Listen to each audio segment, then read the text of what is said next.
Welcome everybody to Bible Bites. I'm Pastor Dan. We are reading through the Bible a small bite at a time. We find ourselves today in Matthew 15.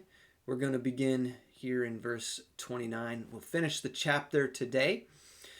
The event that we are going to read about should sound familiar because we read of a similar event previously in Matthew. There are some similarities certainly between these two events, as you'll recall, but also some differences.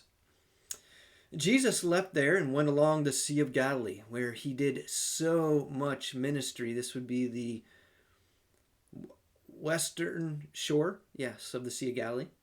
Then he went up on a mountainside and sat down. Of course, mountainsides made great platforms where a person could speak to large crowds.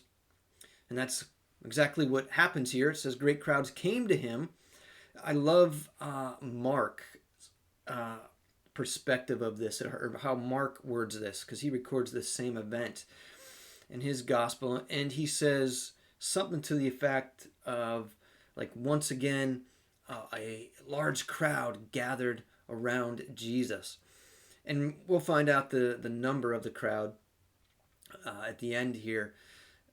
Matthew tells us, but numbers in the thousand. And I suspect that when a crowd as large as thousands, 4,000, 5,000 gathered around Jesus, that was significant and probably not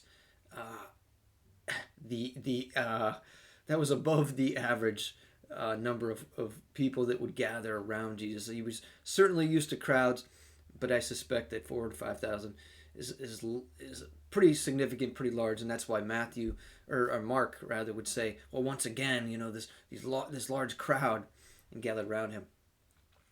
Well, we're told that the crowds came to him, bringing the lame, the blind, the crippled, the mute, many others, and laid them at his feet, and he healed them. The people were amazed when they saw the mute speaking, the crippled made well, the lame walking, the blind seeing, and they praised the God of Israel.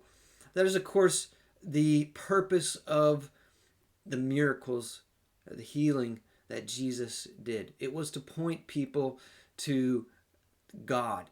And the distinction here is it pointed them to the God of Israel. So we're not talking about the Roman pantheon of gods, the Greek pantheon of gods, not talking about the various gods that the Canaanites worshipped, but we are talking very specifically about this God of Israel who called himself Yahweh, but we read about this God in the Bible.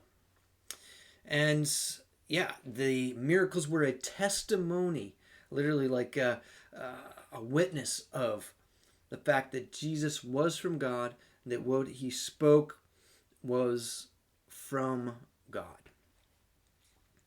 Now, Jesus called his disciples to him and said, I have compassion for these people. They've already been with me 3 days and have nothing to eat.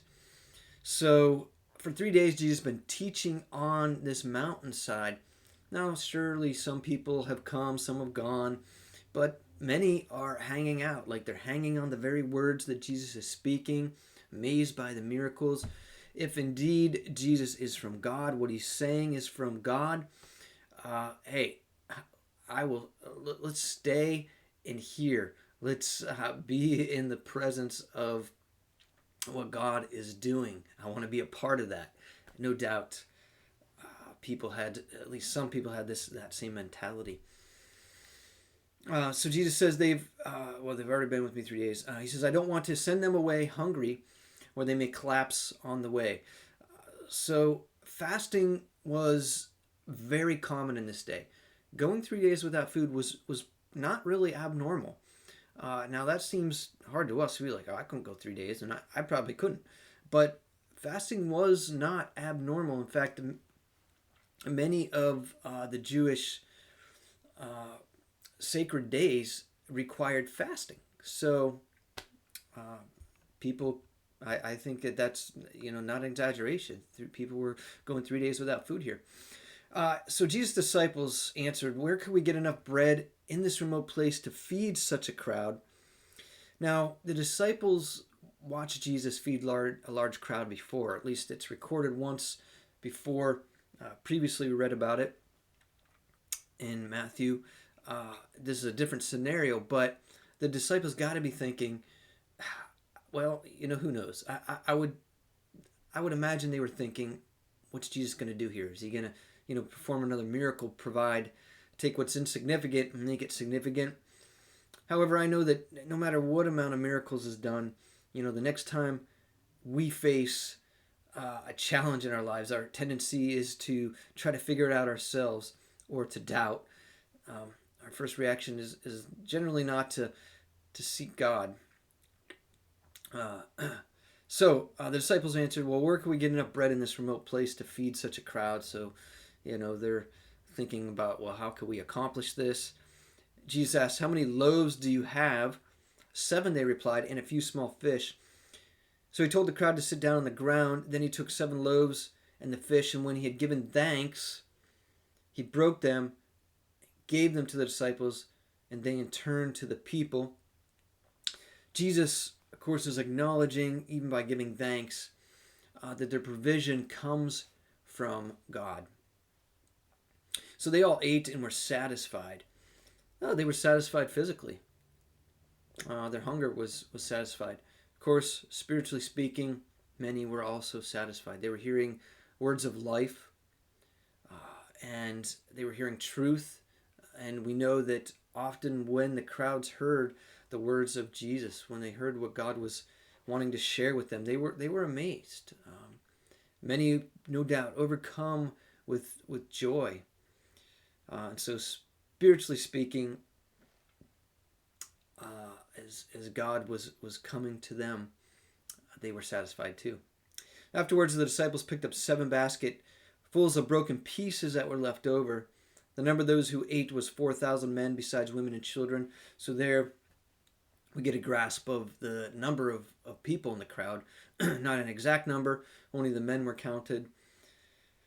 But, or at least it was an estimate of the number of men, but it's noted that women and children were there also. So after Jesus had sent the crowd away, he got into the boat and went to the vicinity of Magadan. This is along the western shore of the Sea of Galilee. Not sure why Jesus didn't walk. Most likely because he wanted to leave the crowds, right? He wanted to go to a new location to teach a new crowd of people truths of God as well. So had he walked, it's possible the crowds would have just followed him. So he took the boat and wasn't going very far, just up a ways or down a ways along the coast of the Sea of Galilee there. Well, hey, awesome reading with you today. Look forward to starting up Matthew 16 with you in our next video. Until then, be blessed.